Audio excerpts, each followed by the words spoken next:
नमस्कार, स्वागत है आपका और आप देख रहे हैं अपने YouTube चैनल रीमेक एडुपाथ। हजारों शिक्षक, हो सकता है लाखों शिक्षक, ऐसे नियोजित और विशेष शिक्षक हैं जिनके ईपीएफ का अंशदान जो है उनके वेतन से कटा है, लेकिन ईपीएफ के अकाउंट में जमा नहीं हुआ है। बहुत सारे लोगों की ऐसी समस्या है और बहुत सारे लोग नियोजित शिक्षकों की समस्या आ रही है। कुछ जिलों में ये सुनने को मिला है कि जब से विशेष शिक्षक के लोग ज्वाइन किए हैं, यूं कहें कि जनवरी 2025 से ईपीएफ अंशदान उनका जमा नहीं हो रहा है। इसको लेकर सरकार ने सख्ती दिखाई है और ईपीएफ अंशदान की राशि के हस्तांतरण का रिपोर्ट सरकार ने 2020 से अब तक की मांगी है और इसके लिए पत्र जारी किया है। तो इस वीडियो के माध्यम से हम इसी निमित्त आपसे बात करेंगे कि कैसे आप अपने पीएफ के अकाउंट में पैसा जमा हुआ है या नहीं हुआ है, उसको कैसे पता करेंगे, कौन सा वो आदेश जारी हुआ है जिसमें रिपोर्ट मांगी गई है, क्या इससे संबंधित खबरें अखबारों में भी है। इससे निमित्त भी इस वीडियो के माध्यम से हम आपको जानकारी देने जा रहे हैं। 1 महीने में दूर हो जाएगी ये ईपीएफ भुगतान की समस्या है। जी हाँ, सरकार ने इसमें बड़ी सख्ती दी है और विधानसभा में इसको प्रमुखता से उठाया गया है। तो चलिए वीडियो को शुरू करते हैं। वीडियो को शुरू करने से पहले आपसे आग्रह करेंगे, पहली बार चैनल पे हैं तो चैनल को सब्सक्राइब कीजिए, कंटेंट पसंद आता है तो लाइक शेयर जरूर करें। चलिए वीडियो को हम शुरू करते हैं। वीडियो को शुरू करने में हम देखते हैं ये खबर जो है अखबारों ने भी लगाई। जी, अखबारों ने भी लगाई है। क्या खबर है? खबर कहा गया है कि 1 महीने में दूर होगी शिक्षकों के ईपीएफ भुगतान की समस्या। यहाँ शिक्षा मंत्री जो है को कहा गया है सभापति महोदय के द्वारा कि शिक्षा मंत्री बताएंगे मामले में क्या कार्रवाई हुई। तो क्यों इतनी सख्ती और इतना आपको इसको फोकस किया गया है? चलिए जरा अखबार में जो खबर लगाई गई है इसको जरा हम देखते हैं। शिक्षा मंत्री सुनील कुमार ने कहा कि कई जिलों में ईपीएफ राशि के भुगतान में समस्या है, इसे 1 माह में सुधार लिया जाएगा। उन्होंने बताया कि बेतिया, मुजफ्फरपुर, किशनगंज में गड़बड़ी करने वाले अफसरों पर कार्रवाई भी की गई है। विधान परिषद में शुक्रवार को जीवन कुमार, डॉक्टर वीरेंद्र नारायण यादव, प्रोफेसर संजय कुमार सिंह के सवाल पर उन्होंने यह जानकारी दी। संजीव सिंह ने कहा कि यह ईपीएफ घोटाला है। राज्य के कई जिलों में सरकारी स्कूलों के शिक्षकों और कर्मियों की ईपीएफ राशि उनके खाते में जमा नहीं की गई है, जबकि उनके वेतन मद से इसकी कटौती हो गई है। जबकि मैंने आपको इंट्रो में ही बताया कि समस्या इसी तरह से आ रही है। किसी का 2 महीना, किसी का 3 महीना, कुछ ऐसे भी शिक्षक हैं जिनके 6-6 महीने के जमा नहीं हुए और विभाग इस पे हाथ से हाथ रख के बैठा हुआ है। इसका कहीं ना कहीं सिंक्रोनाइजेशन नहीं हुआ, इसको कहीं कंपाइल नहीं किया गया, इसको कहीं आपको मिलान नहीं किया गया, क्योंकि जितने शिक्षक हैं 1800 जाएगा तो किसी महीने में इतना गया और इस महीने में इतना कम क्यों गया, इसका कंपाइलेशन नहीं हुआ, इसलिए समस्या हुई है। आगे बढ़ते हैं। इस अल्पसूचित प्रश्न पर सभापति महोदय ने नियमन दिया कि शिक्षा मंत्री चलते सत्र में यह बताएं कि इस मामले में क्या कार्रवाई हुई है। वहीं एक और सदस्य ने नियोजित शिक्षकों की नियुक्ति में फर्जीवाड़े से संबंधित प्रश्न उठाया। खैर, अब इस पर शिक्षा मंत्री ने कहा कि कार्रवाई हुई है और आगे जल्दी ही इसका विस्तृत जवाब वो आपको फरवरी को उपलब्ध करा देंगे। खैर, ये नीति से संबंधित मामला है और शिक्षा मंत्री ने इस पे जवाब देने के लिए कहा है और इससे निमित्त इसको लेकर आपको शिक्षा मंत्री ने विभाग से एक सख्त पत्र जारी कराया है। तो चलिए उस पत्र को भी देखते हैं और जानते हैं कि क्या कहा गया है पत्र में और क्या आदेश दिया गया है। अब मैं आपको बता दूं कि ये जो ईपीएफ की बात है कि आपको कैसे आपका पता चलेगा, तो इसके लिए आपको करना क्या होगा, इसके लिए आपको अपना पासबुक डाउनलोड करना पड़ेगा। और पासबुक आप 2 तरीके से डाउनलोड कर सकते हैं। एक आप कर सकते हैं ईपीएफ के वेबसाइट से और एक कर सकते हैं आपको उमंग ऐप एक होता है, वो उमंग ऐप आप डाउनलोड करें और उमंग ऐप के माध्यम से आप अपने पासबुक को देख सकते हैं। इसके लिए आपका पास आपका यूएन नंबर होना जरूरी है, मोबाइल नंबर आपके पास होना जरूरी है। आप ईपीएफ पासबुक कैसे डाउनलोड करें इससे संबंधित वीडियो प्लेलिस्ट में पड़ा हुआ है, आप उसे जाके देख सकते हैं।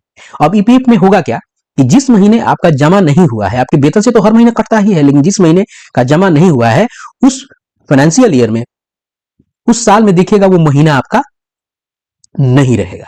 हमेशा ध्यान रखिए कि मान लीजिए कि अगर जनवरी का है तो जनवरी का जमा आपको फेब में होता है, ठीक है।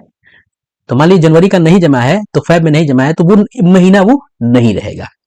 हमेशा इसी तरह से जमा, इसी तरह से चीजें होती हैं, तो आप जाके मिलान कर लीजिए पासबुक से। अब चलते हैं सरकार ने क्या पत्र जारी करके मांगा है रिपोर्ट। निदेशक प्राथमिक शिक्षा ने सभी जिला शिक्षा पदाधिकारियों और जिला कार्यक्रम पदाधिकारी स्थापना को एक पत्रांक 612 आपको 6/2/2025 26 को जारी किया और विषय है कि ईपीएफ अंशदान की राशि को हस्तांतरित करने के संबंध में। अब देखते हैं कि इसमें उन्होंने क्या आदेश दिया है और क्या कहा गया है, जिसे कहा जा रहा है कि काफी सख्ती इसमें बरती गई है। चलिए इसको देख लेते हैं और समझते हैं कि क्या आपको कहा गया है। अब एक लाइन से हम आपको बताना चाहेंगे। उपयुक्त विषय कहना है कि बिहार विधानमंडल के चालू सत्र में, अभी आपको मैंने पेपर की कटिंग से बताया कि चालू सत्र में ही इसके बारे में सवाल किया गया है, में स्थानीय निकायों द्वारा नियुक्त शिक्षकों, पुस्तकालय अध्यक्षों के वेतन से प्रति माह ईपीएफ के अंशदान की राशि प्रति माह 1800 रुपए, आपको पता है कि 1800 रुपए कटते हैं आपके वेतन से और 1800 सरकार देती है, यानी हर महीने 3600 जमा होते हैं की कटौती, और एक महीने का नहीं जमा हुआ तो सीधा 3600 का नुकसान की कटौती पर ईपीएफ खाते में हस्तांतरित किए जाने संबंधी विभिन्न प्रश्न पूछे जा रहे हैं, जिससे विभाग को काफी असहज स्थिति का सामना करना पड़ता है।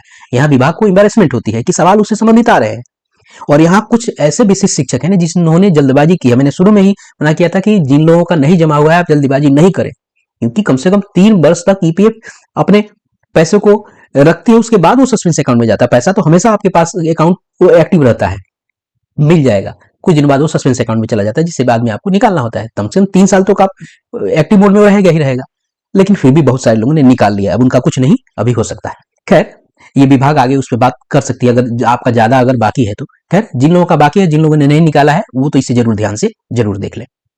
अतः निर्देश दिया जाता है कि स्थानीय निकाय द्वारा नियुक्त कार्यरत शिक्षकों अथवा पुस्तकालय अध्यक्षों को सितंबर 2020 से, यानी जब से कटना शुरू हुआ है आपको ईपीएफ का पैसा, जी हाँ ये सितंबर 2020 वही तिथि है, वही महीना है जिस महीने से ईपीएफ कटना शुरू हुआ है, से आज तक ईपीएफ के अंशदान की राशि प्रति माह 1800 की कटौती तथा संबंधित सरकारी अंशदान की राशि ईपीएफ खाते में हस्तांतरित हुआ अथवा नहीं, संबंधित प्रतिवेदन 24 घंटे के अंदर उपलब्ध कराना सुनिश्चित करें। साथ ही इस आशय का शपथ पत्र भी प्रस्तुत करें कि आपके जिला अंतर्गत कार्यरत स्थानीय निकाय द्वारा नियुक्त कार्यरत शिक्षकों अथवा पुस्तकालय अध्यक्षों की कटौती की गई राशि और सरकारी अंशदान की राशि संबंधित ईपीएफ खाते में जमा कर दिया गया है।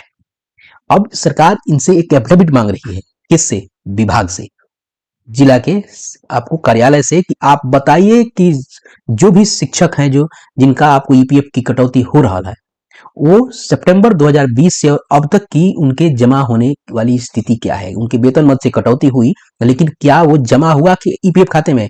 2 आपको तरीके से जमा होता है, यूं कहें कि 2 पक्षों का रकम जमा, एक एम्प्लॉय का एक एम्प्लॉयर का, यानी एक शिक्षक का और एक विभाग देता है, 1800 दिया जाता है।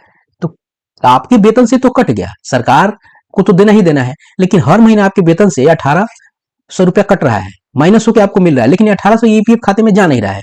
इसका कौन माई बाप है? इसका माई बाप इसलिए नहीं है कि कोई इसको कंपाइल करने वाला नहीं है और इस पे सख्ती विभाग के द्वारा नहीं की गई है। तो इसलिए विधानसभा में जब फ्रीक्वेंटली इस पे प्रश्न पूछे गए तो सरकार ने और विभाग ने इस पे सख्ती बरती, जबकि इसके पहले भी ईपीएफ से संबंधित बात विधान परिषद में उठाए गए थे, लेकिन वहां कुछ कार्रवाई संतोषजनक हुई नहीं।